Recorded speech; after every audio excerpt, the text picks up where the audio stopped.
قرض حسنہ سے کیا مراد ہے اور اللہ پاک اس کے ذریعے سے کیسے ہمارے مال میں حیران کن حد تک اضافہ فرما دیتے ہیں۔ تو چلیے پیارے ایمانی ساتھیو، اس ویڈیو کو لاسٹ تک دیکھیے، اس میں آپ کو ساری ڈیٹیلز اللہ کے حکم سے دینے والی ہوں انشاءاللہ۔ السلام علیکم ورحمۃ اللہ وبرکاتہ۔ کیا حال چال ہیں پیارے ایمانی ساتھیو؟ اللہ پاک سے دعا ہے کہ اللہ پاک آپ کو صحت، ایمان، عافیت والی بہترین لمبی زندگی عطا فرمائے، آمین ثم آمین۔ تو پیارے ایمانی ساتھیو، میں آپ کے سامنے سورۃ البقرہ کی آیت نمبر 245 کی تلاوت کروں گی، توجہ سے سنیے گا، پھر میں آپ کو اس کی ٹرانسلیشن بتاؤں گی اور فردر ڈیٹیلز شیئر کروں گی انشاءاللہ۔ تو چلیے سٹارٹ کرتے ہیں۔ اعوذ باللہ من الشیطان الرجیم۔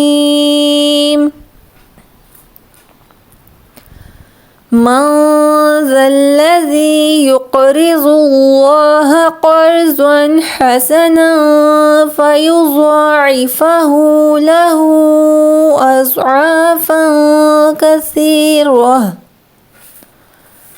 واللہ یقبض ویبسط وإلیہ ترجعون۔ اس کا ترجمہ دیکھتے ہیں۔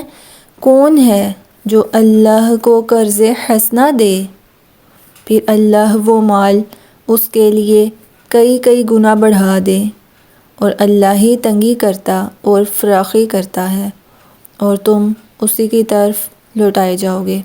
تو پیارے ایمانی ساتھیو، قرض حسنہ سے کیا مراد ہے، اس کی ڈیٹیلز دیکھتے ہیں۔ اللہ کی راہ میں اور جہاد میں مال خرچ کرنا ہے، یعنی جان کی طرح مالی قربانی میں بھی تامل یعنی تاخیر مت کریں۔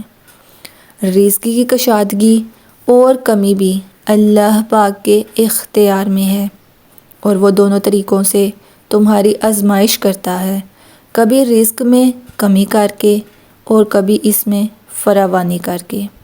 پیارے ایمانی ساتھیو، پھر اللہ کی راہ میں خرچ کرنے سے تو کمی کبھی بھی نہیں ہوتی، اللہ تعالیٰ اس میں کئی گنا اضافہ فرماتا ہے، کبھی ظاہری طور پر، کبھی معنوی اور روحانی طور پر، اس میں برکت ڈال کر، اور آخرت میں تو یقیناً اس میں اضافہ حیران کن ہوگا۔ تو پیارے ایمانی ساتھیو، مجھے کمنٹس میں ضرور بتائیے گا کہ آپ کا اس بارے میں کیا خیال ہے۔ جزاکم اللہ خیرن کثیرا، waiting for your beautiful comments۔ Subscribe Islamic Corner and press bell icon.